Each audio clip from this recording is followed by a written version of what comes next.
정의에 대한 모더니즘적 적대감, 역사와 언어에 대한 이런 실용주의적 관점은 애매모호한 언어로 귀결되며 이를 통해 모더니스트들은 사람을 기만하여 그가 아직도 정통주의자인 것처럼 착각하게 만들 수 있습니다. 이러한 정신적 기질은 정확한 정의에 적대적이다. 실제로 오늘날 논쟁에서 용어의 정의에 대한 강조보다 한 사람의 인기를 더 떨어뜨리는 것은 없다. 사람들은 오늘날 하나님, 종교, 기독교, 속죄, 구속, 믿음 따위의 주제들에 대해 청산유수처럼 거침없이 논하지만 이런 용어들이 과연 어떤 의미인지 단순한 언어로 말해 달라는 요청을 받으면 몹시 화를 낸다.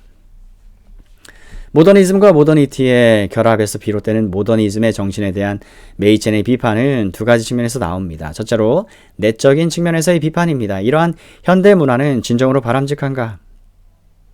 둘째로 외적인 측면에서의 비판입니다. 그리스도와 사도들의 역사는 진실로 이런 모더니즘적 기독교를 허용하는가?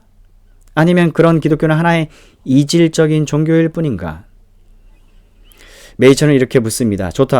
좋습니다. 우리는 모더니티 덕분에 물질적으로 나아졌습니다. 그렇지만 과연 영혼의 영역과 명백히 인간적인 삶의 측면에 있어서도 나아졌습니까? 삶의 물질적 조건에서는 진보가 눈에 보이지만 영적인 세계에는 그에 상응하는 손실이 존재한다. 그러한 손실은 아마도 예술의 영역에서 가장 명백할 것이다.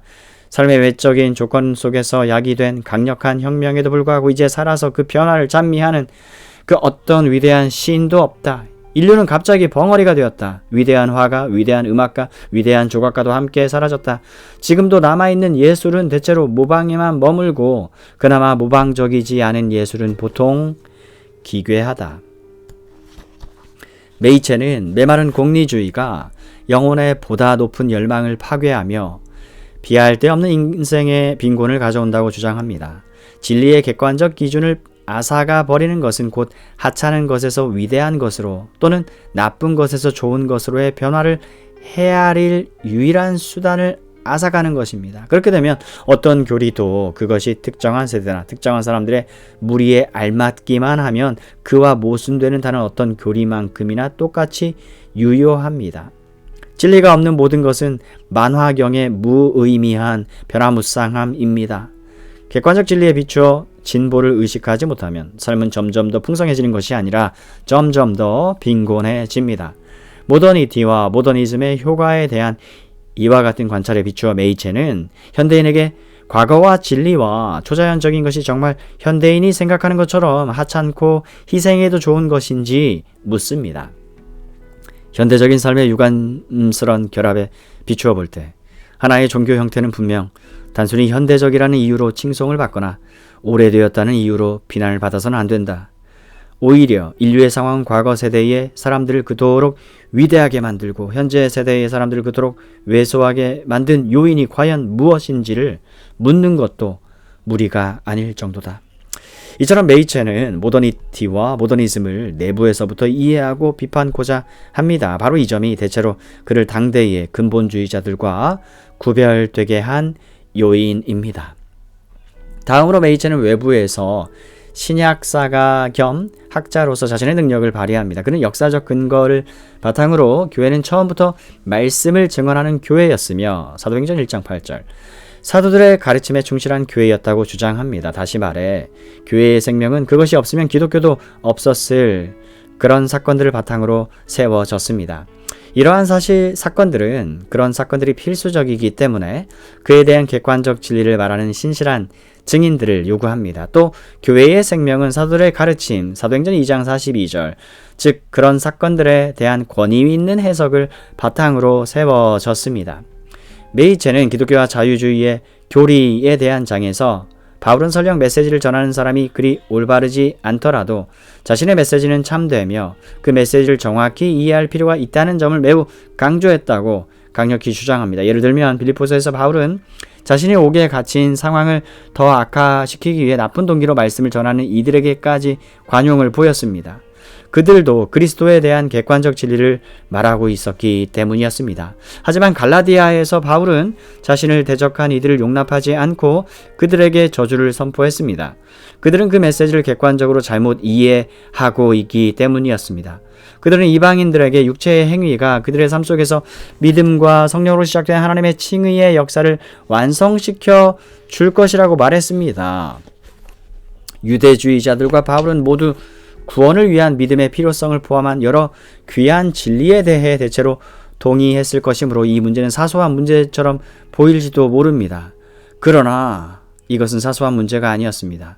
이와 같은 신약을 바탕으로 한 역사적 관찰과 논거를 가지고 메이체는 진리와 객관성과 교리는 기독교를 이해하고 전파하는 데 있어 취사 선택의 대상이 아니라는 점을 보여줍니다.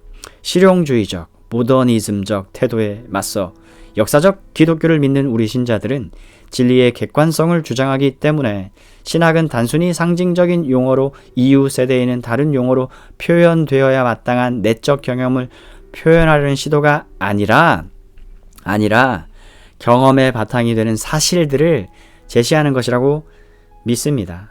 그러므로 모더니즘에 대한 그의 응답은 확고합니다. 모더니즘은 다른 유형의 기독교가 아닙니다. 그것은 전혀 기독교가 아닙니다. 오늘날 기독교의 주된 대적은 자유주의입니다.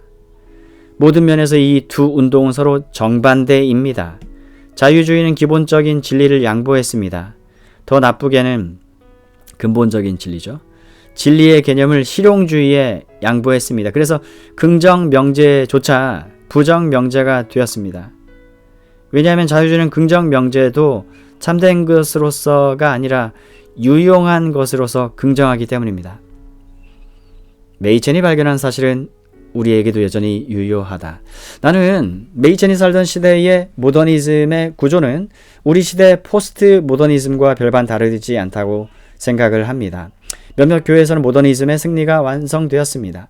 모더니즘은 여전히 우리의 모든 교회와 학교와 정부기관의 문 앞에 도사리고 있는 위협적 존재입니다. 우리를 모더니즘에서 보호해줄 하나의 방편은 메이첸의 생애, 그가 맞닥뜨린 원수, 그가 싸운 싸움, 그가 사용한 괄호 열고 그가 사용하지 못한 닫고 무기, 그가 입은 손실, 치른 대가, 이룬 승리와 같은 이야기들에 대한 새로운 인식일 것입니다.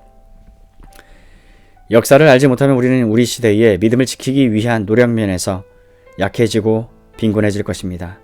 교회와 참된 복음의 확산에 대한 우리의 소망은 궁극적으로 우리 전략에 있는 것이 아니라 하나님께 있습니다. 바로 거기에 하나님은 승리하실 것이라는 모든 소망이 있습니다. 교회는 여전히 살아있습니다. 끊어지지 않는 영적인 혈통이 우리를 예수님께 사명을 받은 이들과 연결시켜줍니다. 여러 면에서 시대는 변했습니다. 우리는 새로운 문제들에 직면해야 하고 새로운 어려움을 극복해야 합니다. 하지만 우리는 여전히 길을 잃은 세상에 동일한 메시지를 선포해야 합니다. 오늘날 우리에게는 우리의 모든 믿음이 필요합니다. 불신앙과 오류는 우리를 몹시 당황하게 했고 분쟁과 증오는 세상을 불길에 휩싸이게 했습니다. 소망은 오직 하나밖에 없지만 그 소망은 확실합니다. 하나님은 당신의 교회를 결코 버리시지 않았습니다. 하나님의 약속은 결코 변함이 없습니다.